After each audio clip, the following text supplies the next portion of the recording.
नमस्कार दोस्तों, आपका स्वागत है आपके यूट्यूब चैनल ज्ञान में। जैसे कि मैं आपको सीटेट के लिए तैयारी करा रही हूं, तो आज हम साइंस का टॉपिक देखेंगे पेपर 2 के लिए, जो एनसीईआरटी बेस पर है। टॉपिक का नाम है हमारा अम्ल, क्षारक और लवण। आज हम अम्ल, क्षारक और लवण के बारे में पढ़ेंगे। अगर आपको ये वीडियो अच्छे लगे तो इसे लाइक कीजिए और अपने दोस्तों के साथ इसे शेयर कीजिए, और हमसे जुड़े रहने के लिए इस चैनल को सब्सक्राइब कीजिए। तो देखते हैं एनसीईआरटी में अम्ल और क्षारक और लवण के बारे में क्या दिया गया है, उसे हम पढ़ते हैं आगे। तो देखिए एनसीईआरटी में क्या बताया गया है। हमने नींबू, इमली, शक्कर, नमक, करेले आदि पदार्थों का उपयोग किया है। क्या इन सब का स्वाद एक समान होता है? हम देखते हैं कुछ पदार्थों का स्वाद खट्टा होता है, और कुछ का कड़वा होता है, और कुछ का मीठा होता है, तो कुछ का क्या होता है, नमकीन होता है। जैसे कि क्या है, हमारा करेला कड़वा होता है, और क्या हमारा शक्कर क्या होती है, हमारी मीठी होती है। तो ऐसा क्यों होता है? तो ऐसा इसलिए होता है क्योंकि इसमें लवण, क्षारक और क्या होते हैं, हमारे हमारे अम्ल होते हैं। उसके कारण क्या होते हैं, ये हमें खट्टा मीठे का स्वाद लगता है। जैसे कि इसमें है दही, नींबू का रस, संतरे का रस, सिरके का स्वाद खट्टा होता है। जिन पदार्थों का स्वाद खट्टा होता है इसलिए होता है क्योंकि उसमें क्या होते हैं, उसमें होते हैं अम्ल, एसिड होते हैं। यानी कि जो हमारे दही है, नींबू है, और क्या है, संतरा है, इनका स्वाद क्या होता है, खट्टा होता है। क्यों होता है? क्योंकि ये इनमें अम्ल होता है। ऐसे पदार्थों की रासायनिक प्रकृति अम्लीय होती है। तो इनकी प्रकृति कैसे होती है? इनकी प्रकृति होती है एसिड। एसिड शब्द की उत्पत्ति लैटिन शब्द एसियर से हुई है, जिसका अर्थ क्या होता है, खट्टा। इन पदार्थों में पाए जाने वाले अम्ल प्रकृति अम्ल होते हैं। तो देखिए, यानी कि इसमें क्या होता है, जैसे कि नींबू है, नींबू हमारा खट्टा होता है, तो ये हमने तो नहीं किया, तो इसका यानी कि कुछ पदार्थ क्या होते हैं जिसमें प्राकृतिक अम्ल होते हैं। यानी कि वे नेचुरल ही अपने क्या होते हैं, स्वाद में खट्टे होते हैं। यानी कि नेचुरली उसमें क्या होता है, एसिड होता है। और क्या है, हमारा खाने का सोडा, बेकिंग सोडा, करेला आदि क्या होते हैं, कड़वे होते हैं। मतलब ये खट्टे नहीं होते। यानी कि जो हमारा करेला होता है वो कैसा होता है, कड़वा होता है। और खाने का सोडा भी क्या होता है, हमारा कड़वा होता है। क्यों होता है? ऐसा पदार्थ जिनका स्वाद कड़वा होता है वे, और जो स्पर्श करने पर साबुन जैसे लगते हैं, वे क्या होते हैं, वे होते हैं हमारे बेस, यानी कि क्षारक। इन पदार्थों की प्रकृति क्या होती है, हमारी क्षारकीय कहलाती है। यानी कि जिनका स्वाद क्या होता है, हमारा कड़वा होता है, उन्हें क्या बोलते हैं, हम क्षारक कहलाते हैं। और उनकी प्रकृति भी कैसी होती है, हमारी क्षारकीय होती है। तो एनसीईआरटी में ये भी दिया गया है, जैसे कि इनका पीएच मान होता है 7 होता है। जो 7 से नीचे होते हैं वे हमारे क्या होते हैं, बेस होते हैं।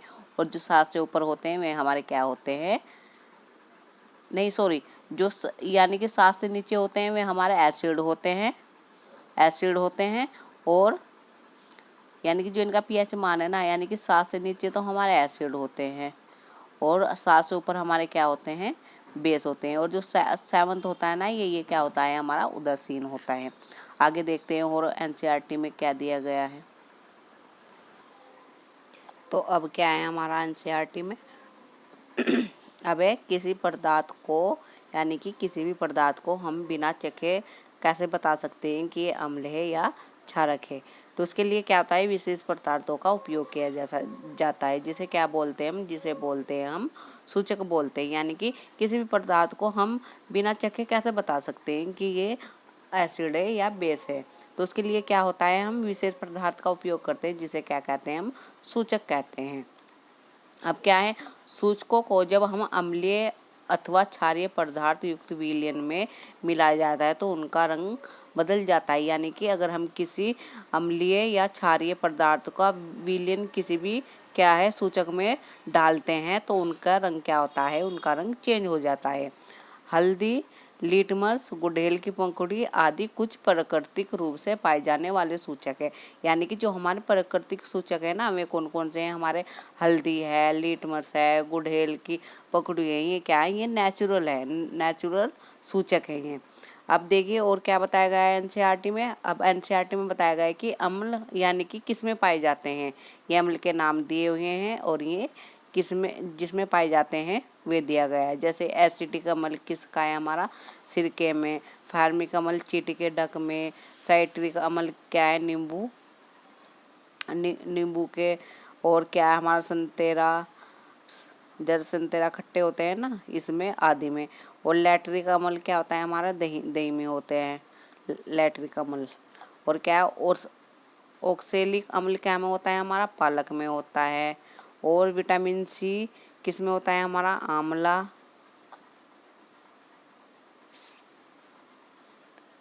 आंवला और सीटरक फल में होता है हमारा। और टार्टरिक अम्ल किस में होता है हमारा, जो हमारे इमली होती है, अंगूर होते हैं, कच्चे आम होते हैं, इसमें क्या होता है, टार्टरिक अम्ल होता है। जैसे कि हम क्या क्या करते हैं, टार्टरिक अम्ल का हम क्या, दही जमाने में भी उसका उपयोग करते हैं। अब ये तो हमारे बेस वो थे, एसिड थे ये हमारे क्या थे, एसिड थे। अब क्या है हमारे इधर इधर है हमारे बेस। तो हम देखते हैं बेस भी, जैसे चूने का पानी होता है उसे क्या कहते हैं हम, उसमें कौन सा क्षारक होता है हमारा, कैल्शियम हाइड्रोक्साइड। और खिड़की के लिए, कांच आदि साफ करने के लिए किसका उपयोग करते हैं हम, अमोनिया हाइड्रोक्साइड का। और जो साबुन होता है वो क्या होता है हमारा, सोडियम हाइड्रोक्साइड। और क्या होता है हमारा, पोटेशियम हाइड्रोक्साइड भी कहते हैं। और ये क्या हमारा, मैग्नीशियम हाइड्रोक्साइड किस में होता है, जो दूध या मैग्नीशियम होता है। आगे देखते हैं और एनसीईआरटी में क्या बताया गया है। तो अब देखते हैं हम सूचक। तो हम देखते हैं नेचुरल सूचक क्या होते हैं। जैसे कि हमारा ये लिटमस है, ये क्या है हमारा, एक प्राकृतिक रंजक यानी कि डाई है, ये हमारा एक प्राकृतिक रंजक। सबसे सामान्य रूप से उपयोग किए जाने वाला प्राकृतिक सूचक लिटमस है। इसे क्या है, लाइकेनो शोक से निष्कर्षित किया जाता है। जैसे कि हमारा डायग्राम में है, ये दिखाया गया है हमें, और ऊपर ये ऐसा दिखाया गया है। तो इससे क्या किया जाता है, ये हमें लाइकेनों से हम इसे क्या करते हैं, निकालते हैं, यानी कि लिटमस बनाते हैं। और क्या है हमारा, जो क्या करता है, आसूत जल में इसका रंग क्या हो जाता है, मौ नील सोल हो जाता है। यानी कि जो आसूत जल होता है हमें उसमें हम डालते हैं ना ऐसे लिटमस को, तो इसका रंग क्या हो जाता है हमारा, नील सोल हो जाता है। जब इसे हम क्या अम्लीय विलयन में डालेंगे तो इसका रंग कैसा हो जाएगा, लाल हो जाएगा। और जब हम इसे क्षारीय विलयन में डालेंगे तो इसका रंग क्या हो जाएगा, नीला हो जाएगा। देखिए, जब इसे अम्लीय विलयन में मिलाया जाता है तो यह क्या हो जाता है, लाल हो जाता है। और जब इसे क्षारीय विलयन में मिलाया जाता है तो यह क्या हो जाता है, यह नीला हो जाता है। यह विलयन के रूप में अथवा कागज की पट्टियों के रूप में उपलब्ध होता है। यानी कि जो हमारा क्या होता है, ये विलयन क्या होता है, हमारे जो कागज की पट्टी होती है और विलयन के रूप में क्या होता है, ये हमारा उपलब्ध होता है। जिसे हम क्या कहते हैं, जिसे हम कहते हैं लिटमस पेपर कहते हैं। जिसे क्या कहते हैं हम, लिटमस पेपर कहते हैं। जैसे आपने 7th 8 में क्या किया होगा, अपना करके भी देखा होगा आपने, अपना ये टेस्ट वगैरह भी करा होगा ना आपने लैब वगैरह में। तो उसमें क्या होता है, यह लाल और नीले लिटमस के रूप में उपलब्ध होता है। तो यह किसके रूप में उपलब्ध होता है, क्या तो लाल होगा और क्या होगा हमारा, नीला लिटमस पेपर के रूप में होगा। आगे देखते हैं एनसीईआरटी में क्या बताया गया है। तो अब क्या बताया गया है एनसीईआरटी में, जैसे क्या हमारा अम्ल नीले लिटमस को क्या कर देता है, लाल कर देता है। और क्षारक लाल लिटमस को क्या कर देता है, नीला कर देता है। तो जो हमारा एसिड होते हैं ना, वे नीले लिटमस को कैसे रंग में बदल देते हैं, लाल में। और जो हमारे बेस होते हैं वो लाल लिटमस को कौन से रंग में बदल देते हैं, नीले नीले नीले का रंग देते हैं। ऐसे विलयन जो लाल तथा नीले लिटमस पत्र के रंग को परिवर्तित नहीं करते उदासीन विलयन कहलाते हैं। यानी कि ऐसे विलयन जो ना तो लाल और ना नीले लिटमस के रंग को परिवर्तित नहीं करते, यानी कि ऐसा का ऐसा ही रहने देते, उसे क्या बोलते हैं, उसे बोलते हैं हम उदासीन विलयन कहते हैं उन्हें।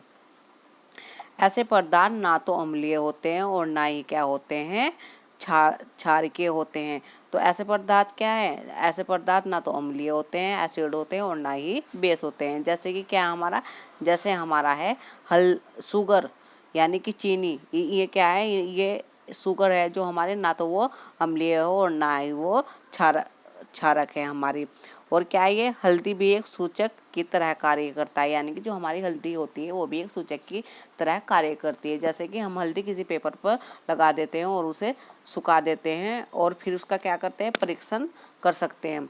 हम एक हल्दी का पत्र बनाकर परीक्षण, यानी कि एक जो हल्दी का लगा कर ना उस पर एक पेपर पे फिर उसे सुखा दे और फिर उससे क्या करें, एक परीक्षण कर सकते हैं। जब हल्दी के पत्र पर अम्ल का विलयन डालते हैं तो उसका रंग पीला ही रहता है। ये याद रखने वाला पॉइंट है। जब हम क्या करते हैं, हल्दी के पत्र पर क्या है, यानी कि एसिड डालते हैं, एसिड विलयन डालते हैं तो उसका रंग पीला ही रहता है, यानी कि उसके रंग में कोई चेंज नहीं आता है। और जब क्या करते हैं, जब उस क्षारक का विलयन डालते हैं, यानी कि जब बेस का विलयन डालते हैं तो उसका रंग क्या हो जाता है, उसका रंग हो जाता है हमारा लाल, यानी कि रेड हो जाता है। जब हम एसिड डालते हैं तो उसके रंग में कोई परिवर्तन नहीं होता, वो ऐसा कैसा ही रहता है, पीला। और जब हम बेस डालते हैं ना उस पर तो उसका रंग क्या हो जाता है, लाल हो जाता है। इसलिए सफ़ेद कमीज पर हल्दी का दाग हटाने के लिए जब हम साबुन लगाते हैं तो वह दाग लाल रंग में बदल जाता है। जैसे कि हमारे सफ़ेद कमीज है उस पर क्या, हल्दी का दाग हटाने के लिए क्या करते हैं, हम साबुन का उपयोग करते हैं ना। तो साबुन का उपयोग क्यों करते हैं, क्योंकि वे बेस होते हैं। तो उसका रंग कैसा हो जाता है, उसका रंग हो जाता है हमारा लाल, क्योंकि साबुन का विलयन लगाते ही वे क्षारीय होते हैं, यानी कि जो हमारा साबुन का विलयन होता है, साबुन होता है ना, वे क्या होते हैं, हमारे बेस होते हैं। वे क्या होते हैं, हमारे बेस होते हैं। आगे देखते हैं, इसी प्रकार जो गुड़हल के पुष्प होते हैं, यानी कि फूल होते हैं, यानी कि चाइना रोज भी सूचक की तरह कार्य करते हैं। यानी कि जो हमारा चाइना रोज होता है ना, वो भी क्या है, एक इंडिकेटर की तरह कार्य करता है, यानी कि सूचक की तरह कार्य करता है। आगे देखते हैं हम। तो अब हम क्या करते हैं, हम जैसे कि क्या है, किसी प्रखंडली में गर्म पानी कर लेते हैं हम, तो उसमें क्या करते हैं, गर्म पानी कर लेते हैं और उसमें क्या करते हैं, जो हमारा चाइना रोज है उसकी पंखुड़ी डालते हैं और तब तक डाल के रखते हैं जब तक वो अपना रंग ना छोड़ दे। तो ये हमने ऐसे डाल दिया है और उसमें हमने चाइना रोज की पंखुड़ी भी डाल दी है। तो गुड़हल के पुष्प का सूचक अम्लीय विलयनों को गहरा गुलाबी मर्जेंटा, यानी कि जो हमारे अम्लीय होते हैं, जैसे हम उसमें नींबू का रस डाले या संतरे का रस डाले तो वो क्या होता है, हमारा गहरी गुलाबी रंग देता है और क्षारकीय विलयनों को हरा कर देता है। जैसे कि ये हमारे जो क्षार के विलयन होते हैं, जैसे हमारे साबुन वगैरह होते हैं उस पर कर सकते हैं, तो उस पर क्या होता है, वो हरा रंग देता है। यानी कि अम्लीय विलयन में जैसे हम नींबू का रस डाले, संतरे का डाले तो वो कैसा रंग देता है, हमारा गुड़हल का वो सूचक यानी कि विलयन हमारा हरा गुलाबी रंग देता है। और क्षारकों के साथ यानी कि बेस के साथ कैसा रंग देता है, वो हमारा देता है हरा रंग। आगे ये हमारा, अगर हम शक्कर के साथ परीक्षण करें तो हम देखेंगे कि कोई परिवर्तन नहीं होगा, क्योंकि शक्कर ना तो अम्ल है और ना ही क्षारक है या उदासीन है। तो जैसे कि मैंने आपको बताया था, जो हमारी शुगर होती है वो तो ना अम्ल है और ना ही क्षारक है, वो क्या है हमारा, वो है उदासीन होता है। क्या है हमारे, उदासीन, वो हमारी क्या है, उदासीन है। आगे हमें क्या बताया गया है एनसीईआरटी में, क्या आप बताया गया है हमारा, क्या आपने अम्लवर्षा शब्द से परिचित है, क्या आपने कभी अम्लवर्षा के क्षतिकारी प्रभाव के बारे में सुना है। जैसे कि नाम से पता चलता है, जब वर्षा जल में अम्ल की मात्रा अत्यधिक होती है तो वह अम्लवर्षा कहलाती है। वर्षा जल में ये अम्ल कहाँ से आते हैं, यानी कि जो हमारी अम्ल वर्षा होती है तो उसमें अम्ल कहाँ से आता है, वर्षा जल अम्लीय इसलिए हो जाता है क्योंकि कार्बन डाइऑक्साइड, सल्फर डाइऑक्साइड और नाइट्रोजन ऑक्साइड जैसे गैसें जो वायु में प्रदूषकों के रूप में निर्मुक्त होती है, वर्षा जल से घुलकर क्या कर लेती है, कार्बनिक अम्ल, सल्फ्यूरिक अम्ल और नाइट्रिक अम्ल बना देती है। अम्ल वर्षा भवन, ऐतिहासिक इमारतों, पौधों और जंतुओं को क्या करती है, हमारी क्षति पहुंचाती है। क्या पहुंचाती है, हमारी क्षति पहुंचाती है। तो यानी कि जो हमारे क्या होते हैं, अब ये क्वेश्चन बन सकता है। जो अम्ल वर्षा होती है तो उसमें मतलब कि कौन से अम्ल होते हैं। ये तो कौन कौन से होते हैं हमारे, एक इम्पोर्टेंट होता है हमारे सल्फ्यूरिक अम्ल होता है और जो नाइट्रिक अम्ल होता है। ये क्या होते हैं इसमें अम्ल वर्षा में हमारे होते हैं, जो हमारे अम्ल होते हैं, जो वर्षा जल में क्या घुल कर क्या कर देते हैं हमारे सल्फ्यूरिक अम्ल वगैरह बना देते हैं। ये क्या होते हैं हमारे जो पौधे होते हैं और जो हमारे भवन होते हैं और ऐतिहासिक इमारतों को क्या करते हैं वे नुकसान पहुंचाते हैं। क्या करते हैं वे हमारे नुकसान पहुंचाते हैं।